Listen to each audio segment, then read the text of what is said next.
سلام دوستان عزیز، چند تا تمرین براتون آوردم جهت صفر کردن استخوان‌های ساق پای خودتون. شماره 1، با یه چوب به صورت بردنه روی پای خودتون بکشید. شماره 2، با همون چوب ضربه به استخواناتون بزنید تا به مرور زمان ترک بخوره و پینه ببنده و صفر شه.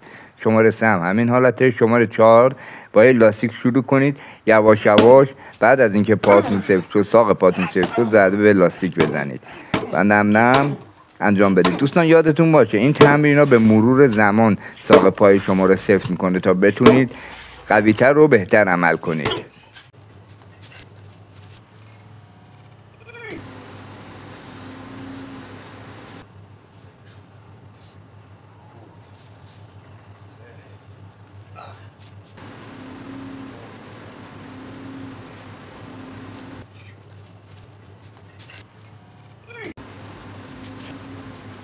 تمرین زانو یا کاو.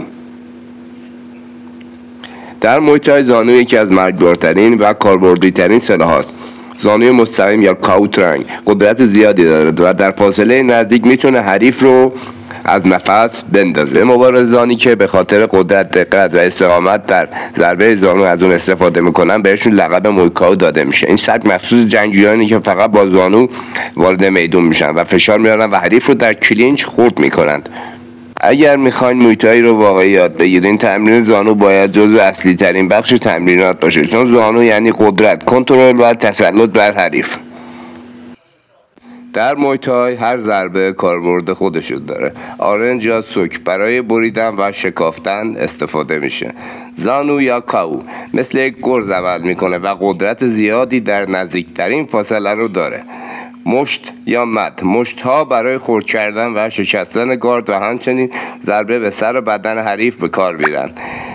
ضربات پا یا تیپ مثل یک تکه چوب محکم برای کنترل فاصله هستن و هم برای آسیب زدن به بدن، سر و پاهای حریف استفاده میشه.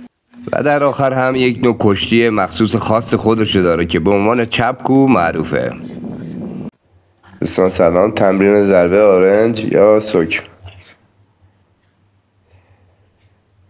سوک پونگ یا آرنج نیزه‌ای.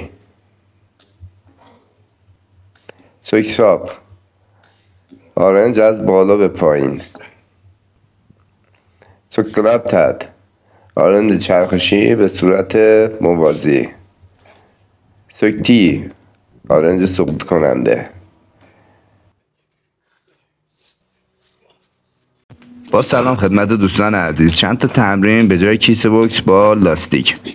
شماره 1، لاستیک رو شما آویزون میکنید و با دستاتون میگیرید و با حرکت های پاندولی سعی میکنید به وسط اون مرکز اون ضربه بزنید. شماره 2، بدون گرفتن لاستیک، همینطوری که میبینید ما لاستیک رو بالاتر هم قرار دادیم که کار سخت‌تر بشه و بتونیم زانوی خودمون رو وارد کنیم.